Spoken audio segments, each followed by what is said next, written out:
Hello everyone, good afternoon to all. स्वागत है आप सभी का मदर्स एजुकेशन आपकी ऑनलाइन करंट अफेयर क्लासरूम में। मैं हूं प्रियेश पारिक। स्वागत करता हूं आप सभी का आज के पहले टॉपिक से। कल हमने 3 क्वेश्चन पूछे थे आपसे, जिनके बारे में आपको आंसर ढूंढने थे। उनमें से पहला ऑप्शन था कमला पुजारी जी। श्रीमती कमला पुजारी हैं। She belongs to a tribe, Paroja tribe from Odisha. Odisha राज्य की रहने वाली हैं। हाल ही में इनका डिमाइस हुआ, इनका निधन हुआ है। And he contributed to the organic farming in the state of Odisha. Odisha राज्य में इन्होंने क्या किया है, ऑर्गेनिक फार्मिंग जो है तो प्रमोट करने के लिए अपना लाइफ डिवोट किया है। As well as preserving of over hundreds of indigenous varieties of rice. चावल की जो, धान की जो अलग अलग वेराइटीज हैं उनको प्रिजर्व करने का काम किया है। इसके लिए उन्हें 2019 में, in the year 2019, she was awarded with the, she was given Padmashri award. The कुल पद्म अवार्ड 3 है हमारे, पद्म विभूषण, पद्म भूषण, पद्मश्री।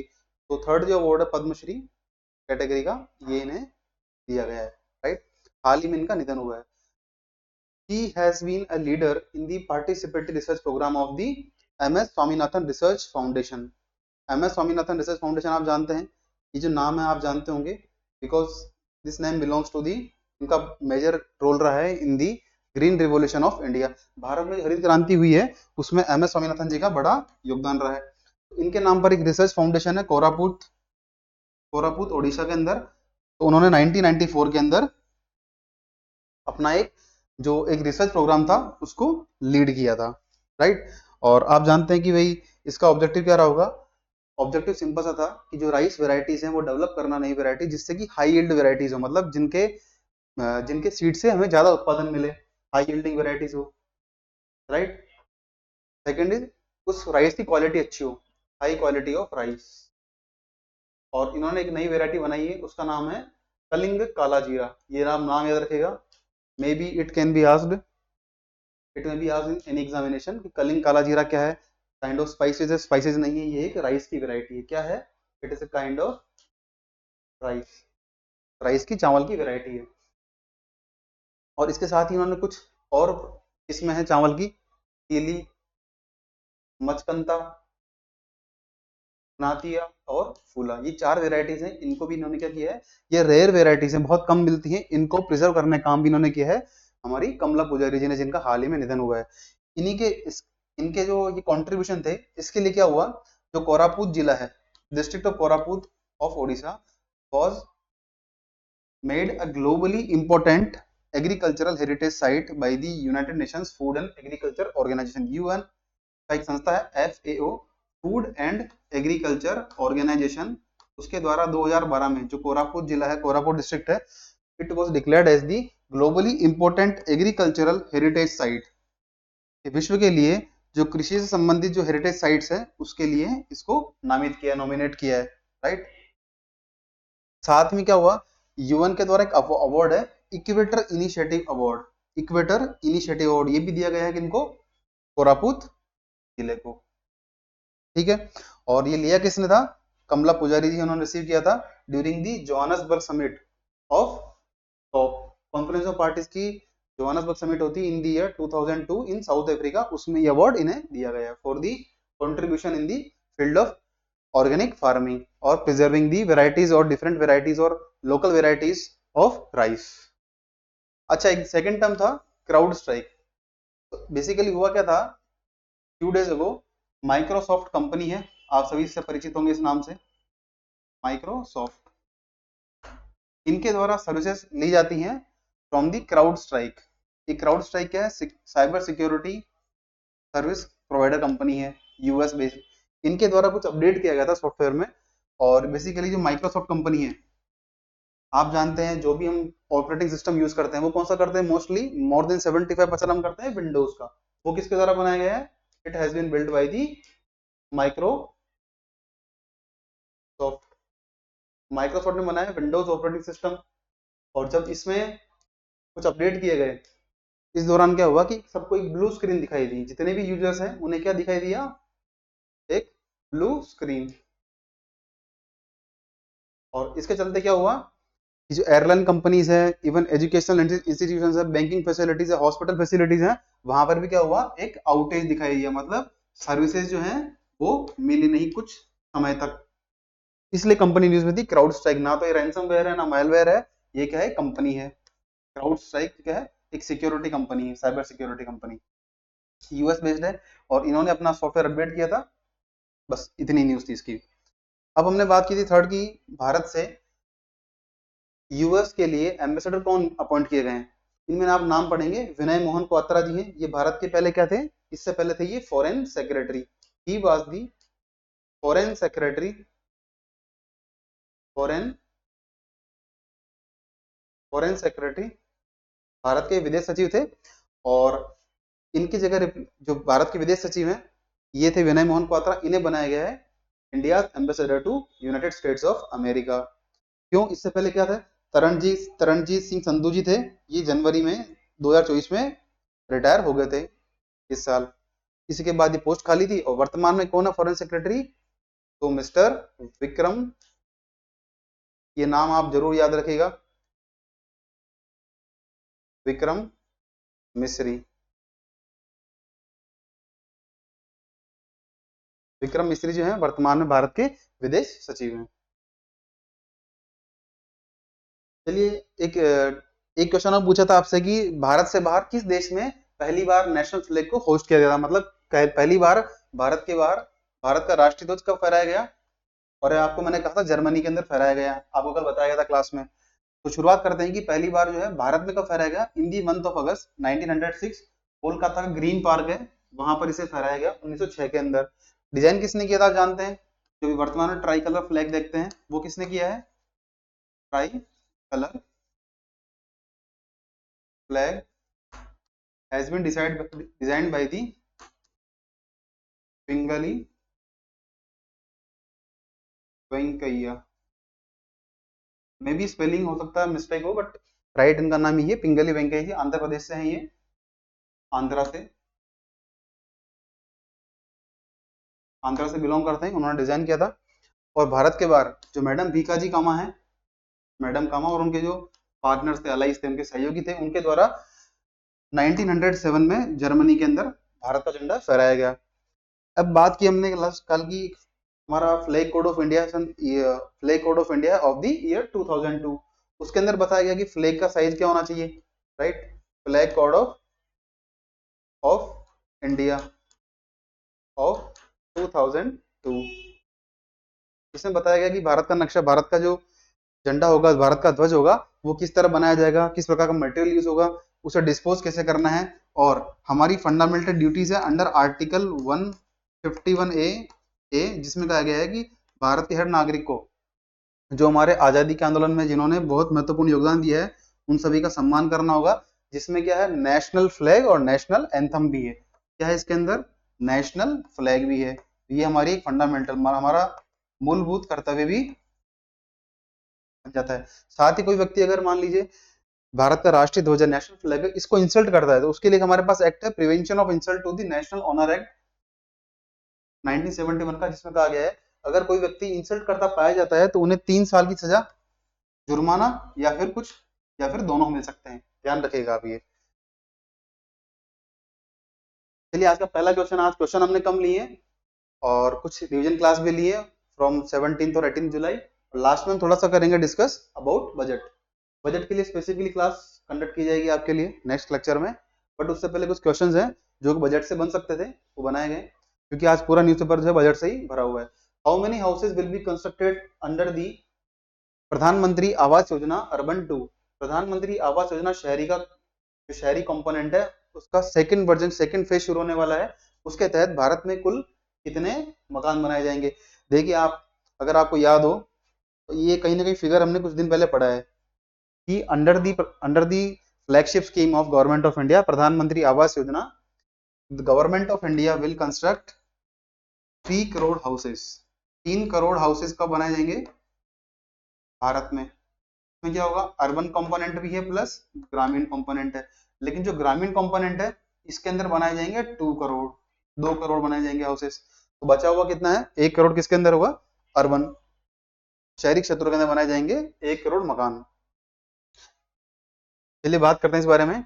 जो भारत की वित्त मंत्री श्रीमती निर्मला सीतारमण जी हैं, उन्होंने अनाउंस किया that in the second phase of Pradhan Mantri Awas Yojana urban 2.0 rupees 2.2 lakh crore rupees have been given provided as the central assistance. केंद्र सरकार ने सहायता दी है 2.2 लाख करोड़ रुपए की over 5 years to construct 1 crore additional houses.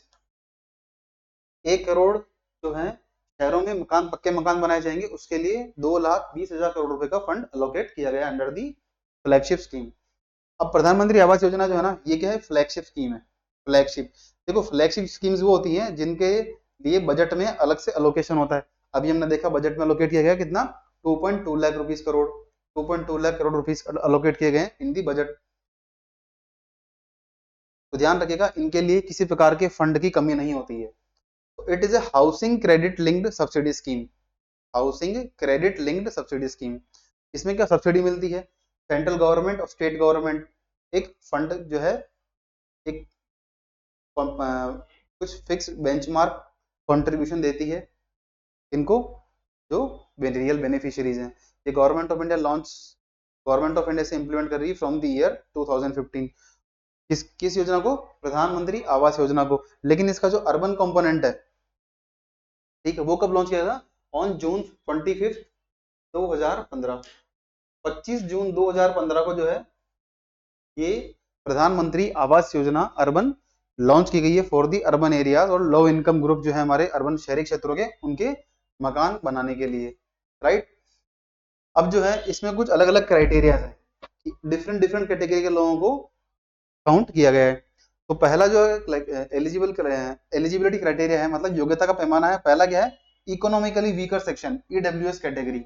ऐसे परिवार होंगे जिनकी इनकम 3 लाख रुपए से कम हो, आर्थिक एनुअल इनकम कितनी होनी चाहिए, 3 लाख रुपए से कम। इनको कितने स्क्वायर मीटर का मकान बनाने की अनुमति है, अप टू 30 स्क्वायर मीटर, 30 वर्ग मीटर का इन्हें मकान बनाने की अनुमति मिलेगी। लोअर इनकम ग्रुप है, ध्यान रखिएगा कि 30 स्क्वायर मीटर एरिया है ना, इसे चाहे तो state government can increase with the approval of ministry of housing and urban affairs. Ministry of housing and urban affair ministry है, उनके अप्रूवल के साथ अगर सरकार चाहे, राज्य सरकार चाहे, तो जो क्राइटेरिया है कि 30 वर्ग मीटर तक का ही उनके मकान बनेगा, इसे बढ़ाकर चेंज भी कर सकती है, इंक्रीज भी कर सकती है। लेकिन उसे क्या चाहिए, उसके लिए चाहिए इनको शहरी एवं आवासन मंत्रालय की अनुमति चाहिए, अप्रूवल चाहिए, ये आप याद रखिएगा। Next is lower income group. ये कौन से फैमिलीज हैं जिनकी एनुअल इनकम 3 लाख से 6 लाख के बीच में है, उन्हें कितना बनाने का मौका मिलेगा, 60 वर्ग मीटर तक का कंस्ट्रक्शन एरिया मिलेगा। थर्ड कैटेगरी है मिडिल इनकम ग्रुप 1, MIG1। इसमें कितना है, 6 लाख से 12 लाख तक की एनुअल इनकम होगी, ऐसे परिवार शामिल होंगे। और इनका कितना कंस्ट्रक्शन एरिया होगा, अप टू 160 स्क्वायर मीटर, 160 वर्ग मीटर। एक होगा दूसरा middle income group second, MIG second. इसमें कितना होगा, 12 से 18 लाख की अगर एनुअल इनकम है, वार्षिक आय है, तो उन्हें अप टू 200 स्क्वायर मीटर, 200 वर्ग मीटर तक के मकान बनाने की अनुमति मिलेगी इसमें, ये आप याद रखिएगा, राइट। आई होप यहाँ तक क्लियर होगा। नेक्स्ट इज जो हमारा रोड इंफ्रास्ट्रक्चर है, नेशनल हाईवेज है, उसकी यहाँ पे बात की जा रही है। नेशनल हाईवेज है, उस पर क्वेश्चन है ये कि according to the Ministry of Road Transport and Highways from 2014 how much national highways network है इंक्रीज, कितने परसेंट से इंक्रीज हुआ है। तो आपके सामने 4 ऑप्शन है, 40, 55, 60, 38। तो ये भी हाल ही में सरकार के द्वारा, मंत्रालय के द्वारा डेटा रिलीज किया गया, दैट 60% से ज्यादा जो है इंक्रीमेंट दिखने को मिला है in the construction of national highway networks, right. अभी कुल कितना नेशनल हाईवे नेटवर्क हमारा, so it is 1,46,145 kilometre, 1,46,145 kilometre. ये कब है, 2023 में था। 60% इंक्रीज हुआ है। इससे पहले कितना था, तो 2014 में था 91,287 किलोमीटर, 91,287 किलोमीटर था 2014 में। इसमें इंक्रीमेंट हुआ है 60% का, it has been increase by 60%। And now कितना, अभी कितना है, 1,46,145 किलोमीटर।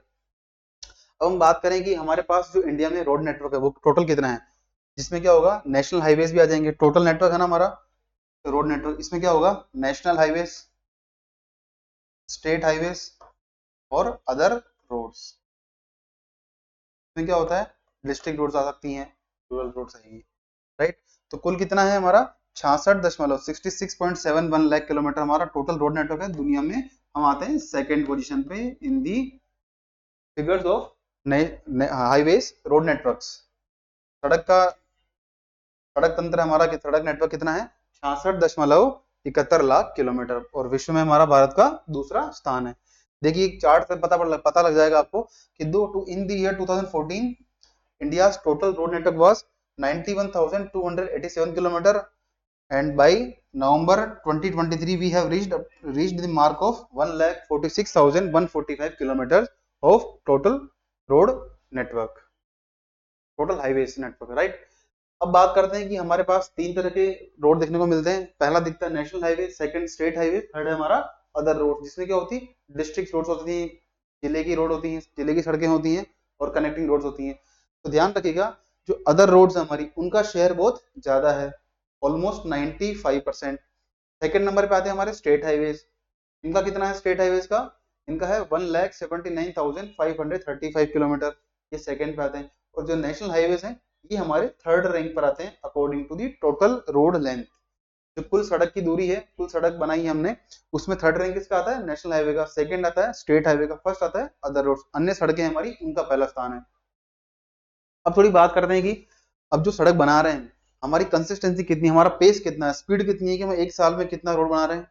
तो ध्यान रखिएगा 2014-15 में, in the year 2014-15 the pace of construction of road network was 12.1 kilometre per day.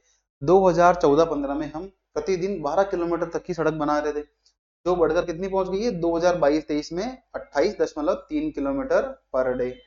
ध्यान रखिएगा इन दी कोविड पीरियड, जो कोविड का पीरियड था उस समय तो भारत का जो ये पेस है ये more than 36 kilometre per day पहुंच गया था, क्योंकि उस समय क्या था, ट्रांसपोर्टेशन फैसिलिटीज बंद थी, उतनी एक्टिवेट नहीं थी, सभी लोग घरों के अंदर बंद थे। तो उस समय हमारे जो कंस्ट्रक्शन की स्पीड है वो कितनी थी, 36 किलोमीटर से भी ज्यादा पहुंच गई थी प्रतिदिन में। अब जो नेशनल हाईवे इनका बेसिक इंपॉर्टेंस क्या होता है, फर्स्ट फ्रेट ट्रांसपोर्ट, जो हमारा माल ढुलाई होती है उसमें हेल्प करते हैं, इकोनॉमिक एक्टिविटी को बूस्ट करते हैं, टूरिज्म को प्रमोट करते हैं, साथ ही साथ हमें मार्केट जो होते हैं, बाजार है, उन तक पहुंच बढ़ाते हैं। और अगर नेशनल हाईवे अच्छे होंगे तो क्या होगा, स्मूथ ट्रांसपोर्टेशन होगा of men as well as the goods and services. जो हमारे अलग अलग प्रोडक्ट्स हैं वो इजीली ट्रांसपोर्ट होंगे। नेक्स्ट क्वेश्चन है, which country is the top recipient of Indian government aid to foreign countries according to the Union Budget 2024-25। Bharat का जो केंद्रीय बजट 2024-25 है, इसके अनुसार ऐसा कौन सा देश है, इनमें से कौन सा देश है जिसको भारत ने वित्तीय सहायता दी है, सरकार की सहायता प्राप्त की हो सबसे अधिक। ध्यान रखेगा हमारी पॉलिसी है नेबरहुड फर्स्ट, यानी पड़ोसी प्रथम पॉलिसी, उसी के तहत जो है हमारे पड़ोसी देश है नेपाल, भूटान, म्यांमार, श्रीलंका, बांग्लादेश, इनको क्या करते हैं, फंड करते हैं, इनको करते हैं हम वित्तीय सहायता, फाइनेंशियल एड प्रोवाइड करते हैं, financial aid is provided to the neighbouring countries. और उसी के तहत जो है आपको देखना है कि इनमें से किस कंट्री को सर्वाधिक मिला है। तो देखिए इसका राइट आंसर है हमारा ऑप्शन बी, भूटान। भूटान को कितना मिला है, जो हमारा कुल विदेश मंत्रालय है, फॉरेन मिनिस्ट्री है, उनको तो बजट कहीं ज्यादा मिला है, but to provide the financial assistance, financial aid to neighbouring countries, जो पड़ोसी देश हैं उनको सहायता देने के लिए हमारे पास कितना अलोकेट किया गया फंड, ₹4,883 करोड़, 4,883 करोड़ रुपए अलोकेट किए गए हैं, जो क्या होंगे as the financial aid to countries, उन्हें वित्तीय सहायता की जाएगी। कौन से देश हैं, देखिए नेपाल, श्रीलंका, भूटान, मालदीव्स, अफगानिस्तान और म्यांमार, ये कुछ हमारे पड़ोसी देश हैं, राइट। अब हम बात करते हैं कि फंड हम क्यों करते हैं, जो वहां पर जो इंफ्रास्ट्रक्चर प्रोजेक्ट्स हैं उनमें सहायता करने के लिए, डेवलपमेंट के जो प्रोजेक्ट्स हैं उनको फंड करने के लिए, वहां पर जो आधारभूत संरचना है या विकास के लिए चलाए जा रहे अलग अलग प्रोजेक्ट्स हैं, उनको सहायता करने के लिए जो है हम इस तरह का फंड अलोकेट करते हैं through the budgetary measures, budget के माध्यम से करते हैं। अब बात करते हैं भूटान की। तो भूटान को कितना मिला है? ऑलमोस्ट मिला है 2000 करोड़ रुपए, 2068 करोड़ रुपए। देखिए हमारे लिए इंपॉर्टेंट इसलिए भी है because China is investing more in Bhutan and Nepal. उसे काउंटर करने के लिए हमारे पास अच्छा ऑप्शन है कि बजटरी एलोकेट। तो वैसे हम अलग अलग प्रोजेक्ट के माध्यम से सहयोग कर रहे हैं, बट बजटरी एलोकेशन भी होगा ज्यादा, हमें थोड़ा हमारे रिश्ते मजबूत होंगे। नेपाल जो है ये सेकंड नंबर में, ऑलमोस्ट 700 करोड़ रुपए, 700 करोड़ रुपए जो है नेपाल को दिए गए।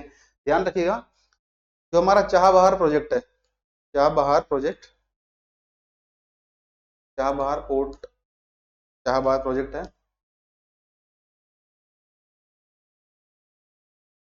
जो कि ईरान में डेवलप किया जा रहा है, इसके लिए हमने लोकेट किया है ₹100 करोड़। ये पहले भी लास्ट टाइम भी इतना, लास्ट ईयर भी इतना ही था और अब भी इतना ही चाबहार के लिए 100 करोड़ रुपीज। नेक्स्ट क्वेश्चन है the quad foreign ministers meeting will held in which country? 2024 में जो क्वाड की फॉरेन मिनिस्टर, क्वाड 4 देशों का समूह है, भारत, ऑस्ट्रेलिया, यूएस और जापान, 4 देशों का समूह है।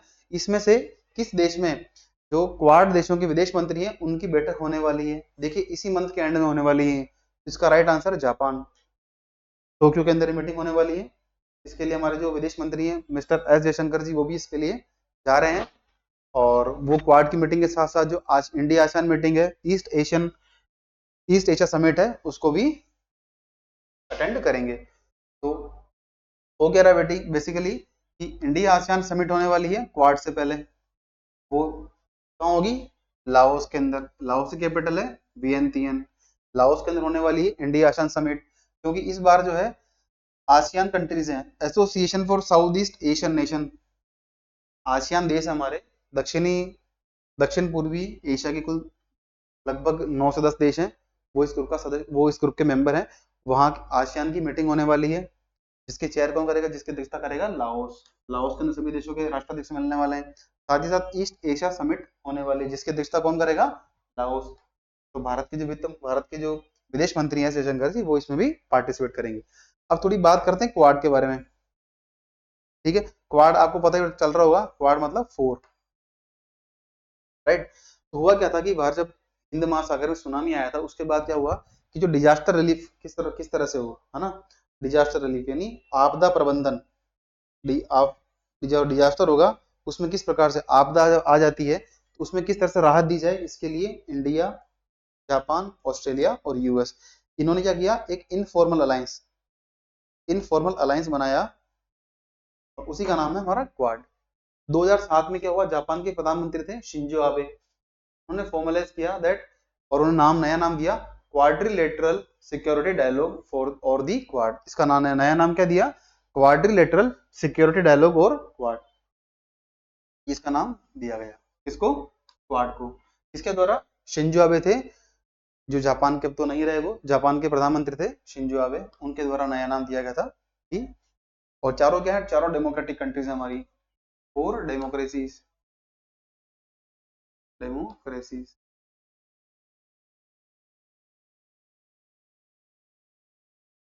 चारों देशों में लोकतंत्र है, और इन देशों का मेन ऑब्जेक्टिव क्या रहेगा कि इंडो पैसिफिक रीजन में, Indo Pacific Indo Pacific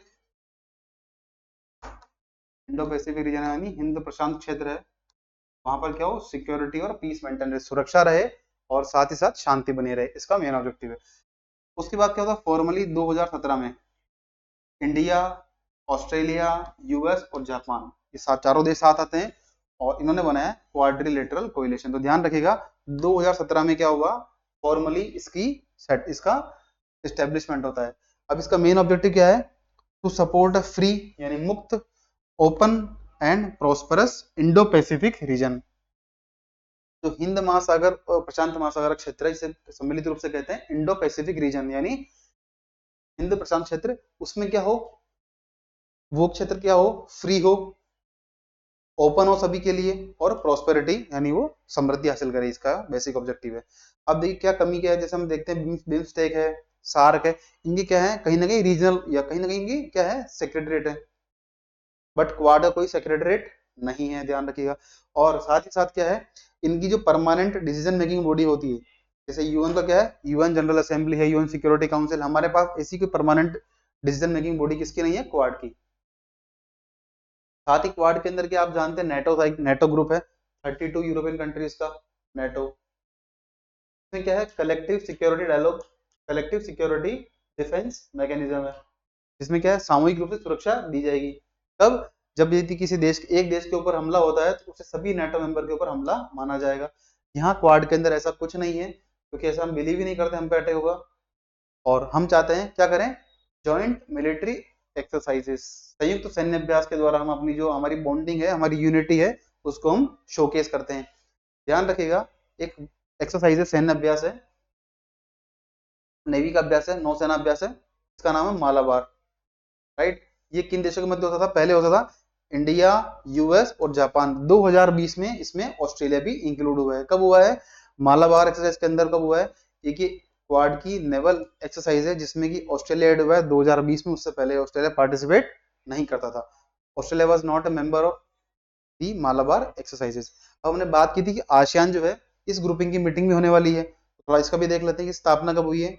ASEAN का पूरा नाम क्या है, association for south east Asian nation, दक्षिण पूर्वी जो एशियाई राज्य हैं उनका संगठन है, ये संघ है। स्थापना कब होती है, इन दी ऑन अगस्त 8 1968, 1968 में 8 अगस्त को इसकी स्थापना होती है। इसका ऑब्जेक्टिव क्या था, टू एक्सेलरेट इकोनॉमिक ग्रोथ, आर्थिक वृद्धि को बढ़ावा देना, सोशल प्रोग्रेस, सामाजिक तरक्की करना, as well as the cultural development, सांस्कृतिक विकास करना, किसमें, इससे संबंधित क्षेत्र में, किसमें, साउथ ईस्ट एशिया के अंदर, दक्षिण पूर्वी एशिया है उसके अंदर तरक्की करना। जो कुल है, इसमें कुल मेंबर है ना, उनमें से कुल 5 मेंबर हैं, वो हैं फाउंडिंग मेंबर, संस्थापक देश है। कौन कौन से हैं, इंडोनेशिया, मलेशिया, फिलीपींस, थाईलैंड और सिंगापुर, ये कुल 5 देश है, ध्यान रखिएगा, Singapore, Thailand, Malaysia, Indonesia, Philippines. उसके बाद क्या होता है, Brunei, Vietnam, Laos, Myanmar, Cambodia, ये 5 देश जुड़ जाते हैं कब के अंदर। टोटल कितने मेंबर हो गए, ये 10, राइट। हम बात करें कि क्या भारत के संबंध कब से हैं, तो इंडिया आसियान की जो बायोलेटरल समिट्स हो रही है, एनुअल समिट्स, वो कब हो रही, कब से हो रही, फ्रॉम दी ईयर 2002, 2002 से जो है भारत आसियान के साथ संबंध अच्छे हैं।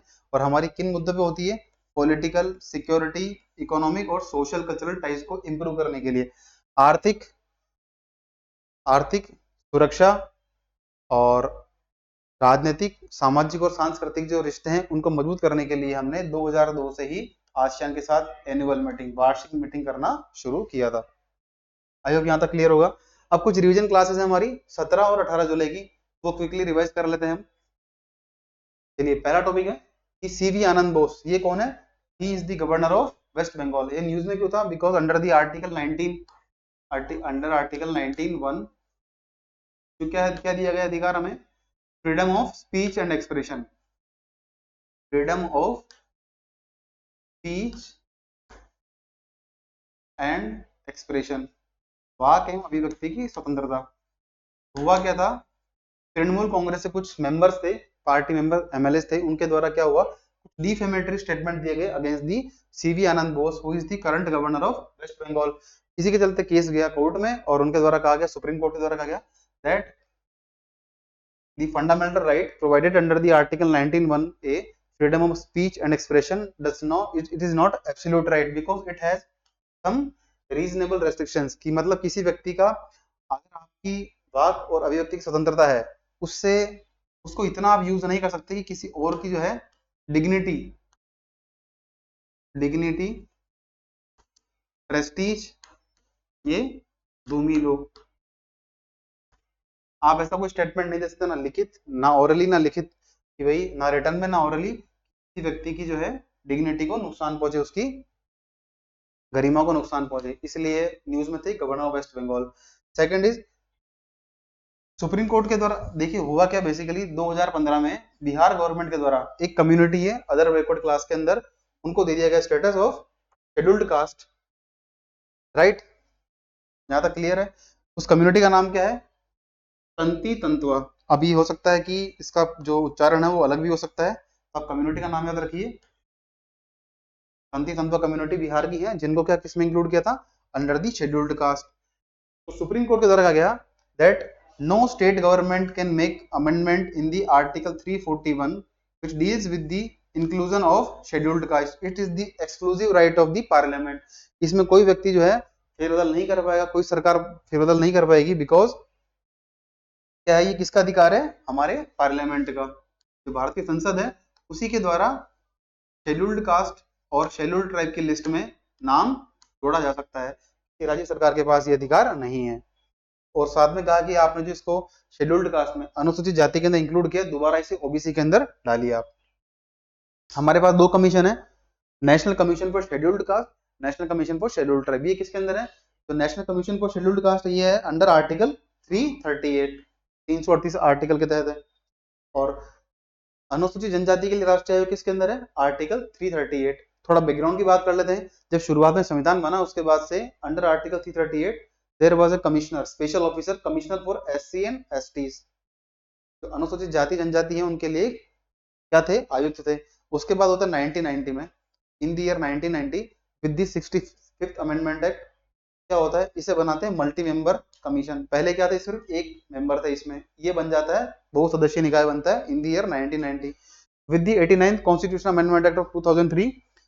बाइफर्केशन होता है, मतलब इसका क्या द्विभाजन होता है, as the national commission for scheduled caste and as well as the National Commission for Scheduled Tribe under Article 333, 338 and 338A, right. इसका जो कंपोजिशन किस तरह से है, एक होते हैं इसके चेयरमैन, एक होते हैं वाइस चेयरमैन, तीन होते हैं मेंबर, तीनों की अपॉइंटमेंट होती है बाय द प्रेसिडेंट। यहां तक क्लियर होगा आपको, आई होप। ध्यान रखिएगा, under article 341, article 341 only the Parliament of India is authorized to make any amendment in the list of scheduled caste and scheduled tribe। Article अनुच्छेद 341 के तहत भारत की संसद के पास ये अधिकार है, एक्सक्लूसिव राइट है, कि वो अनुसूचित जाति और जनजाति में कोई फेर उनके लिस्ट में सूची में कोई नाम जोड़ सकती है। अब क्या हुआ था, 18 जुलाई को जो हमारे होम मिनिस्टर हैं मिस्टर अमित शाह, उन्होंने एक पोर्टल लॉन्च किया था जिसका नाम था मानस। ये है हमारा मादक पदार्थ निषेध आसूचना केंद्र, एक 24/7 ऑनलाइन पोर्टल है, हेल्पलाइन है to control the narcotics related issue. जो ड्रग संबंधी हमारे मुद्दे हैं उनको डील करने के लिए कोई कंप्लेंट कर सकता है इसके ऊपर। इसका नंबर कितना है, 1933। एक अलग से ईमेल भी जारी किया गया है, पोर्टल बनाया गया है during the meeting of encode, narco coordination centre. इसकी स्थापना कब हुई थी, ये हुआ था 2016 में। नार्को कोऑर्डिनेशन एनकोड जो है इसकी मीटिंग चल रही थी, 7th मीटिंग, उसमें 18 जुलाई को निर्णय लिया गया कि 1933 will be our toll free number to deal with the narco cases, right. ये जो एनकोड सेंटर है इसमें 4 टीयर मैकेनिज्म है, ये हमारे लिए इतना इंपॉर्टेंट नहीं है। इसमें क्या होता है, सेक्रेटरी होते हैं, उसके बाद स्पेशल सेक्रेटरी होते हैं, फिर स्टेट के चीफ सेक्रेटरी होते हैं, और जिला स्तर पे होते हैं हमारे डिस्ट्रिक्ट कलेक्टर, जो इसको कंट्रोल को कोऑर्डिनेट करते हैं। नेक्स्ट न्यूज है महाराष्ट्र गवर्नमेंट से। महाराष्ट्र में क्या हुआ था, Maharashtra government has decided to ban the sale of high caffeine energy drinks. ऐसी एनर्जी ड्रिंक जिसमें कैफीन की मात्रा अधिक हो within the 500 metres of school, 500 school के किसी भी स्कूल के 500 मीटर दायरे में ऐसी एनर्जी ड्रिंक, ऐसी ऊर्जा देने वाली ड्रिंक्स जिसमें कि कैफीन की मात्रा अधिक हो तो नहीं बेचा जाएगा। इससे नेगेटिव इंपैक्ट्स हैं किडनी पर और न्यूरोलॉजिकल इंपैक्ट भी देखे गए हैं इसके। आई होप यहाँ तक क्लियर होगा। अब बात करते हैं एक फंड की जिसका नाम है एग्री श्योर फंड। आपको पता चल रहा होगा नाम से, agri sure fund means it will work for the advancement in the agriculture. ये किसने लॉन्च किया है, it has been launch by the NABARD, NABARD ने लॉन्च किया है। इसका ऑब्जेक्टिव क्या है कि कुल ये अगले 5 सालों में 85 सेलेक्टेड स्टार्टअप्स को 25 करोड़ रुपए देंगे, 25 crore rupees each to 85 startups in the next 5 year to its venture capital arm NAB venture. NAB से लग रहा होगा पता आपको, नैब मतलब नाबार्ड का है ही, नाबार्ड का वेंचर है नैब वेंचर। इसके द्वारा 750 करोड़ टोटल फंडिंग है, 750 करोड़, इसमें 250 आएंगे मिनिस्ट्री के द्वारा, मिनिस्ट्री ऑफ एग्रीकल्चर, 250 आएंगे, 250 करोड़ आएंगे टू नाबार्ड, नाबार्ड देगा 250 करोड़ रुपए, और 250 करोड़ आएंगे, 250 करोड़ आएंगे अदर इंस्टीट्यूशन से। अलग अलग संस्थान हमारे, उनसे इसके अंदर फंड के अंदर आएंगे कितने, टोटल 750 करोड़ रुपीस, ये रहा, राइट। और हर स्टार्टअप को 25 करोड़ दिए जाएंगे। अब नाबार्ड की बात करें तो नाबार्ड क्या है, एक स्टेचुटरी बॉडी है, but means it is a statutory body constituted under the NABARD act of 1981। और ये जो बॉडी है इसकी स्थापना किस कमेटी के अनुशंसा पे की गई है, तो the NABARD has been set up under the recommendation of B Sivaraman committee. तो बी शिवरमन कमेटी है, उनकी रिकमेंडेशन पे जो नाबार्ड की स्थापना की गई है इन द ईयर 1982। याद रखिएगा आप, 1982 में स्थापना हुई नाबार्ड की। इसका बेसिक ऑब्जेक्टिव क्या, 3 काम है इसका। पहला, डिस्ट्रिक्ट लेवल पर क्या होगा, प्लानिंग करना। सेकंड है, जो हमारे रीजनल रूरल बैंक्स हैं, कोऑपरेटिव बैंक्स हैं, उनको ओवरसाइट करना, और हमारे एग्रीकल्चर के एडवांसमेंट के लिए काम करना, फंड देना। करंट इसके चेयरमैन कौन है, मिस्टर शाजी केवी, ये है करंट चेयरमैन ऑफ नाबार्ड, ये आप याद रखिएगा, राइट। अब बात करते हैं एक डिफेंस सेक्टर से। एक पेट्रियोट एयर डिफेंस सिस्टम है, ये न्यूज में रहा है बिकॉज क्या है कि ये मोबाइल पोर्टेबल डिफेंस सिस्टम है। ये किसका है, तो ये है बेसिकली यूएसए का। और यूएस और इसके जो अलाइज है, इन्होंने डिसाइड किया that we will provide Patriot air defence system to the Ukraine. ये देने वाले हैं यूक्रेन को। इसमें क्या है, पेट्रियोट बैटरी भी आती है जो मिसाइल्स को लॉन्च करने का काम करती है। ये किसको दे रहे हैं, यूक्रेन को देंगे। यूक्रेन, यूएस और जो सहयोगी देश हैं वो किसको देंगे, यूक्रेन को, पेट्रियोट एयर डिफेंस सिस्टम के इक्विपमेंट्स। इसमें क्या होता है, देखिए, एक तो होता है कंट्रोलर, एक होता है कंट्रोलर, एक होता है बैटरी, एक होता है लॉन्चर, एक होता है हमारा व्हीकल, ट्रांसपोर्ट व्हीकल। मतलब कि इसको किसी भी व्हीकल के ऊपर पोर्ट करके ले जा सकते हैं और उसको लॉन्च कर सकते हैं एक बार में। जो है जिसकी जो बैटरी होती है, पेट्रियोट बैटरी है, 8 लॉन्चर्स को लॉन्च कर सकती है, 8 बार लॉन्च कर सकती है हमारी पेट्रियोट बैटरी, याद रखिएगा। तो हो क्या रहा है, ये न्यूज में इसलिए रहा है, अगर आपने सुना हो तो इजराइल का एक आयरन डोम डिफेंस सिस्टम है। कौन सा है, आयरन डोम। इसमें क्या होता है, डोम से मतलब समझिए गुंबदाकार, मतलब ऐसा सिस्टम जो कि रडार के थ्रू ये पता लगाए कि क्या कोई इनकमिंग मिसाइल आ रही है या नहीं आ रही है। और यहाँ जो ग्राउंड स्टेशन पर लॉन्चर होंगे ये एक्टिवेट होंगे, इनको मैसेज मिलेगा और यहाँ से करेंगे इसका रिटेलिएशन, इसका उत्तर में जवाब देंगे थ्रू मिसाइल्स। ये कहलाता है एयर डिफेंस सिस्टम की। जो मिसाइल्स आने वाली इनकमिंग मिसाइल्स उनको हवा के अंदर ही मार देना। आयरन डोम है, ये किसका, इजराइल का है। इसका एक वर्जन है, नेवल वर्जन, जिसका नाम है सी डोम, ये याद रखिएगा, ये भी इजराइल का ही है। क्या कर रहा है भारत ने, कुछ किया है, बिल्कुल किया है। भारत का डीआरडीओ है, defence research and development organisation, DRDO.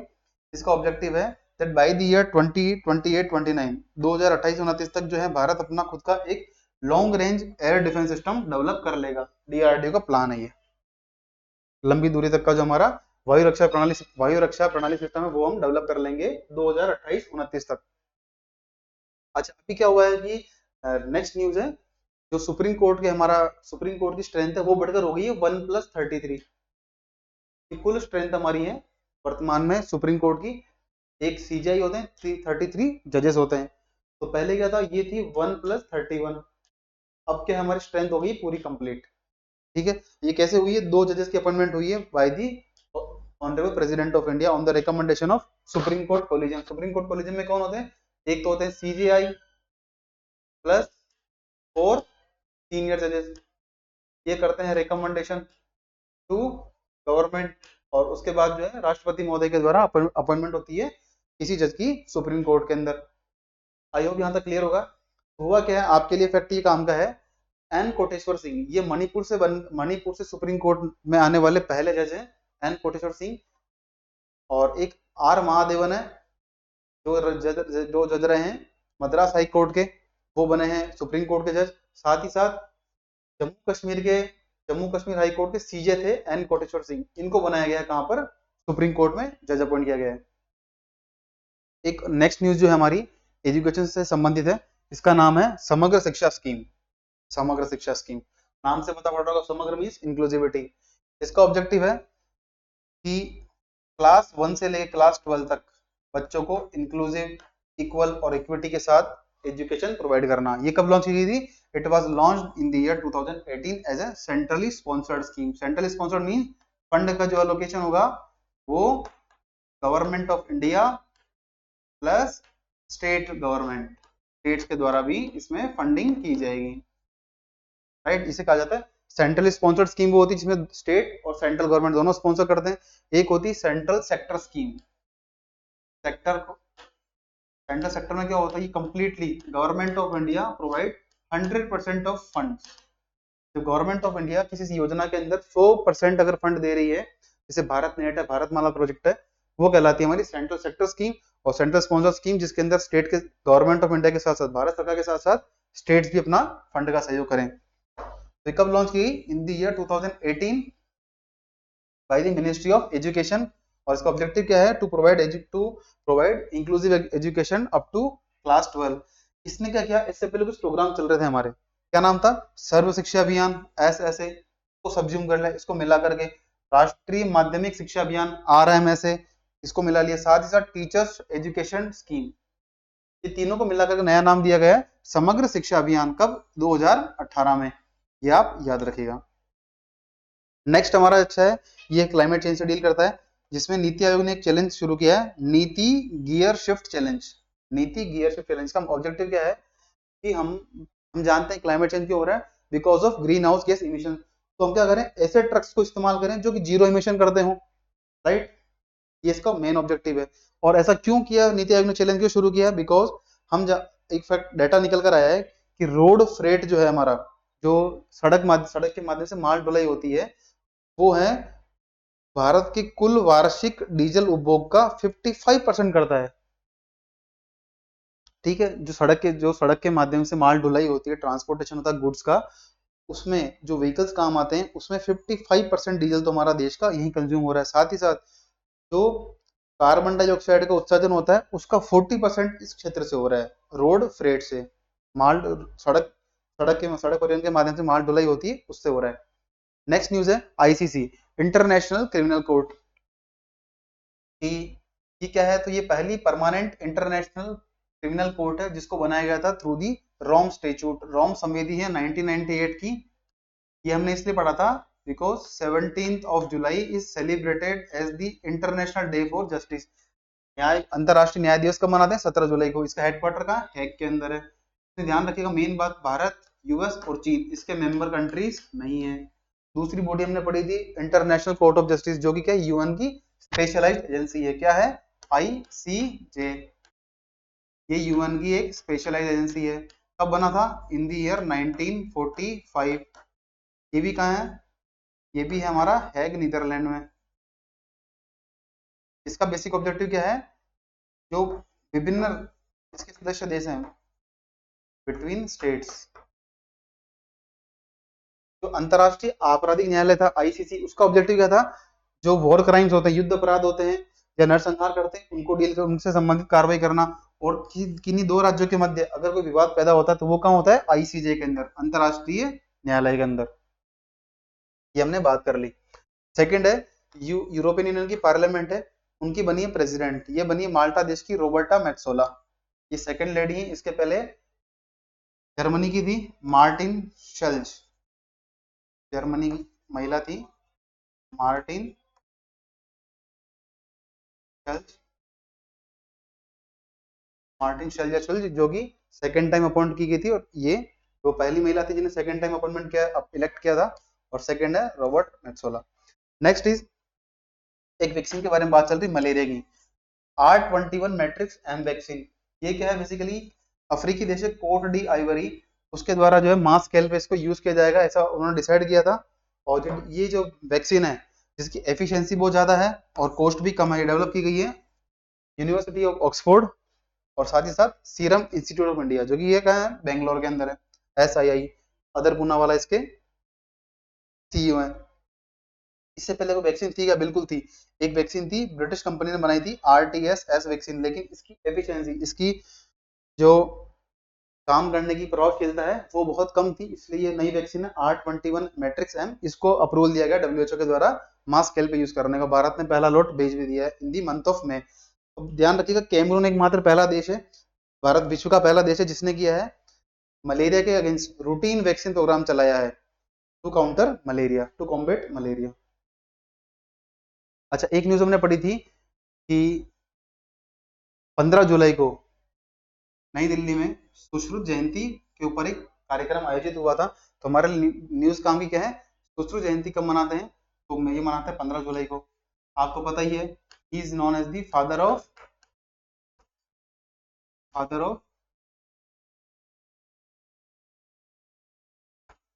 Surgery, या कहते हैं जो प्लास्टिक सर्जरी होती है उसके जनक माने जाते हैं। इनके द्वारा किताब लिखी गई थी सुश्रुत संहिता, ये आपको पता है, सुश्रुत संहिता। कुल 3 पुस्तकें हैं जिनका संबंध मेडिकल फील्ड से है, जिसमें एक चरक संहिता है, सुश्रुत संहिता, और एक है चरक संहिता।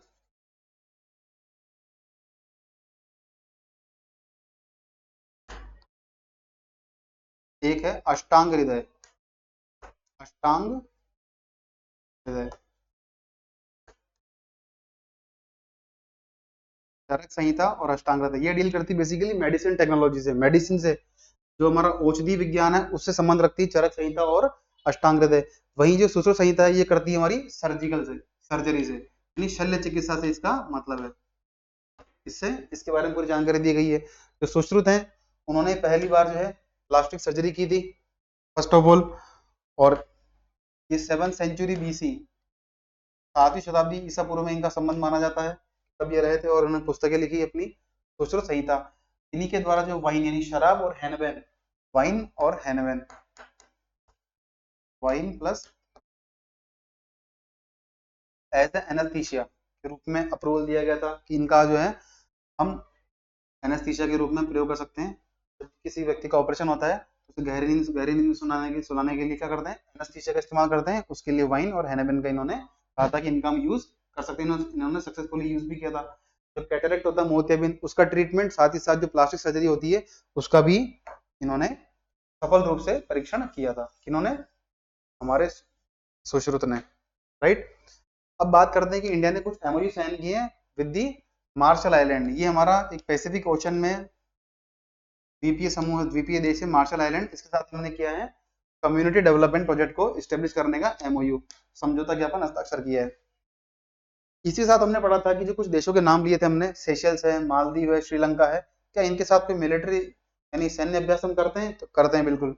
भारत सेशल करते हैं जिसका नाम है लामित्य, इंडिया मालदीव करते हैं जिसका नाम है एक्यूवेरिन। एक ट्राइलेटरल एक्सरसाइज है बिटवीन दी कोस्ट गार्ड, जो तटरक्षक बल है हमारे, उनके बीच में 3 देशों के तटरक्षक बल हैं, भारत, श्रीलंका और मालदीव। इसका नाम है दोस्ती, ये याद रखिएगा, राइट। नेक्स्ट है इंडिया श्रीलंका में होती है मिलिट्री एक्सरसाइज, इसका नाम तो क्या है हमारा, मित्र शक्ति। मिलिट्री कौन सी होती है, मित्र शक्ति। और जो नेवल एक्सरसाइज होती है उसका नाम हमने दिया है SLINEX, Sri Lanka India naval exercise. अच्छा, इसके बाद क्या हुआ कि वर्ल्ड बैंक ने क्या किया है, $1.5 बिलियन का, 1.5 अरब डॉलर का हमने क्या किया है, फंड अलोकेट किया to India for development of the green hydrogen mission. जो ग्रीन हाइड्रोजन मिशन है हमारा, हरित हाइड्रोजन मिशन, उसको अचीव करने के लिए वर्ल्ड बैंक के द्वारा इंस्टॉलमेंट दी गई है। इससे पहले लास्ट ईयर भी $1.5 बिलियन में दिए गए हैं। इसका जो हमारा ग्रीन हाइड्रोजन मिशन है, इसका क्या ऑब्जेक्टिव है, तो ध्यान रखिएगा कि 2030 तक, बाई द ईयर 2030, हम क्या करेंगे, 5 मिलियन मेट्रिक टन वार्षिक रूप से ग्रीन हाउस गैसेस का प्रोडक्शन जो है, और ये ग्रीन हाइड्रोजन है, इसका प्रोडक्शन हम कर लेंगे। कितना, एटलीस्ट 5 मिलियन मेट्रिक टन करेंगे annual production by the year 2030। साथ ही साथ जो हमारी इलेक्ट्रोलाइजर कैपेसिटी, इसे बढ़ाएंगे बिटवीन 60 to 100 गीगावाट। साथ ही साथ जो हमारी नवीकरणीय ऊर्जा है, उसकी कितनी क्षमता बढ़ाएंगे, 125 गीगावाट, राइट। नेक्स्ट है कि इसके लिए कितना फंड अलोकेट किया गया है, इसके लिए फंड अलोकेट किया गया है 19,744 करोड़ रुपए, ये आप ध्यान रखिएगा। नेक्स्ट है कि इसमें कुल कितना इन्वेस्टमेंट है, इसमें होगा टोटल 8 लाख करोड़ का इन्वेस्टमेंट। कितना, 8 लाख करोड़ रुपीस का। जॉब्स कितनी जनरेट होगी, 6 लाख जॉब जनरेट होगी 2030 तक। प्रति वर्ष जो है 50 मिलियन मेट्रिक टन का जो CO2 इमिशन, कार्बन डाइऑक्साइड का उत्सर्जन है, उसे हम क्या कर देंगे, रोक देंगे, इसको कम करेंगे। साथ ही साथ 1 लाख करोड़ का जो हमारा, हम क्या करते हैं, फॉसिल फ्यूल मंगाते हैं, मतलब जीवाश्म ईंधन मंगाते हैं, उसमें भी हमें हेल्प मिलेगी, इतनी कटौती हम कर पाएंगे। ये आप याद रखिएगा, मिशन के ऑब्जेक्टिव्स क्या हैं, किसी भी एग्जाम के अंदर पूछे जा सकते हैं। एक नया प्रोग्राम लॉन्च किया गया आईसीआर के द्वारा। ICR stand for Indian council of agriculture research. इन्होंने प्रोग्राम शुरू किया है वन साइंटिस्ट वन प्रोडक्ट। जैसे आप जानते होंगे एक प्रोग्राम था सरकार का वन डिस्ट्रिक्ट वन प्रोडक्ट, एक जिला एक उत्पाद, ऐसे चलाया गया है one scientist one product programme in the field of agricultural. कृषि क्षेत्र में नए नए क्या करें हम, हर वैज्ञानिक को एक प्रयास करना चाहिए नई वैरायटी डेवलप करने का किसी भी किस्म का, साथ ही साथ एनिमल हस्बेंड्री इसके अंदर, राइट। लास्ट न्यूज हमारी आईएनएस दिल्ली, ये हमारी इंडियन नेवल शिप है, इन्हें एक अवार्ड दिया गया है the best ship of eastern fleet under in the annual fleet award function 2024। INS Delhi है, साथ ही आईएनएस सुमेधा भी थी, उनको भी अवार्ड मिला है, बट आईएनएस दिल्ली हमारे लिए इंपॉर्टेंट है, इन्हें क्या मिला है, best ship of eastern fleet का अवार्ड मिला। चलिए टाइम कम बचा है, हम क्या करते हैं कुछ बजट के बारे में ऐसे क्वेश्चन पूछता हूं आपसे जो आप कल थोड़ा प्रिपेयर करके रहिएगा। कुछ फैक्ट देख लेते हैं। जो हमारे पहले फाइनेंस मिनिस्टर थे, फर्स्ट फाइनेंस मिनिस्टर वो कौन थे, मिस्टर के षणमुखम शेट्टी। ये हमारे कौन थे, पहले वित्त मंत्री थे। कौन थे, फर्स्ट फाइनेंस मिनिस्टर थे के षणमुखम शेट्टी। इन्होंने पहली बार बजट कब पेश किया था, ऑन द डेट ऑफ 26 नवंबर 1947 को पहली बार भारत का बजट पेश हुआ था, राइट। ऐसे हमारे भारत के पहले रेल मंत्री कौन थे, वो थे जॉन मथाई। जॉन मथाई जो बाद में वित्त मंत्री भी रहे हैं, यह ध्यान रखिएगा। ये कौन थे, रेलवे मिनिस्टर।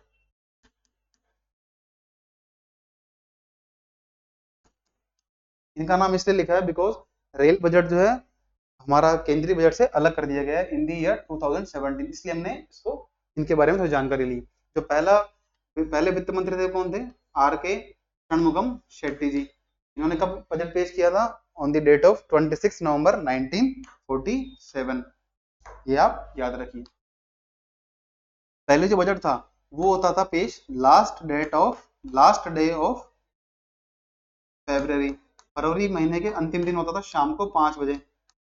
ऐसा क्यों, आप जानते ग्रीनविच मीन टाइम से भारत जो है कितना आगे है, लगभग 4-4.5 घंटे हम आगे हैं। इसलिए जब हमारे यहाँ रात होती थी तो वहां ब्रिटेन में क्या होता था, सुबह होती थी, इसलिए जो है शाम को 5 बजे बजट पेश किया जाता था।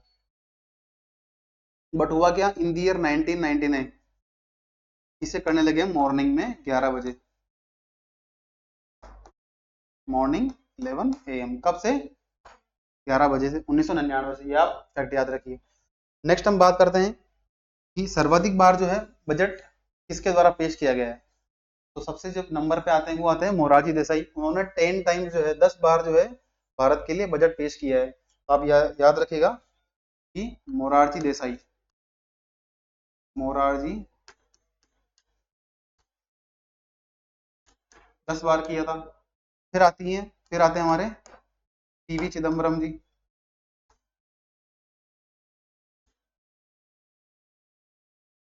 इन्होंने किया 9 बार बजट पेश किया है, इनका नाम आपने होपफुली सुना ही होगा। फिर आते हैं हमारे प्रणब मुखर्जी जो भारत के पूर्व राष्ट्रपति रहे हैं, प्रणब मुखर्जी जी। इन्होंने किया 8 बार, राइट। अब जो वर्तमान में हमारी वित्त मंत्री श्रीमती निर्मला सीतारमण जी, उनके द्वारा 7th बजट है, ये कौन सा है, 7th बजट, और ये कॉन्जिक्यूटिव यानी लगातार।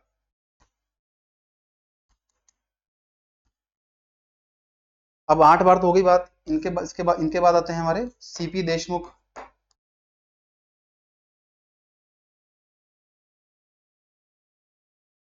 सीपी देशमुख जी हैं, इन्होंने भी 7 बार किया है। साथ ही साथ एक व्यक्ति और, एक वित्त मंत्री और है हमारे यशवंत सिंह जी, यशवंत सिंह। उन्होंने कितनी बार बजट पेश किया है, 7 बार किया है। तो वर्तमान में निर्मला सीतारमण जी हैं, इन्होंने लगातार 7वीं बार पेश किया है। और जो मोरारजी देसाई हैं, इनका रिकॉर्ड है 6th कॉन्जिक्यूटिव का,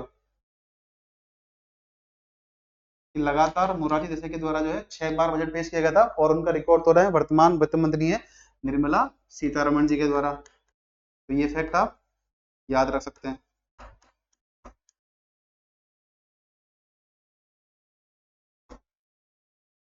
नेक्स्ट लास्ट फैक्ट वो ये है कि on the recommendation of Acworth committee of 1920-21 the railway budget was separated in the year 1924।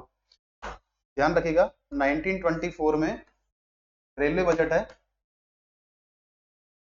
जो रेलवेज का बजट है उसे सेपरेट कर दिया गया। क्या किया गया? Separate on the recommendation of Acworth committee.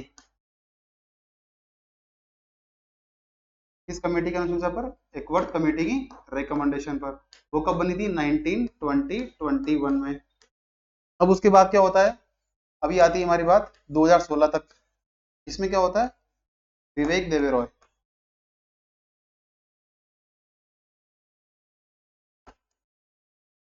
Debroy ये कमेटी बनाई गई थी। इनके रिकमेंडेशन थी दैट हमें यूनियन बजट के साथ क्या करना चाहिए? इसको मर्ज कर देना चाहिए। किसको? रेलवे बजट को। राइट। तो क्या हुआ 2017 से, ध्यान रखिएगा, from the year 2017 union budget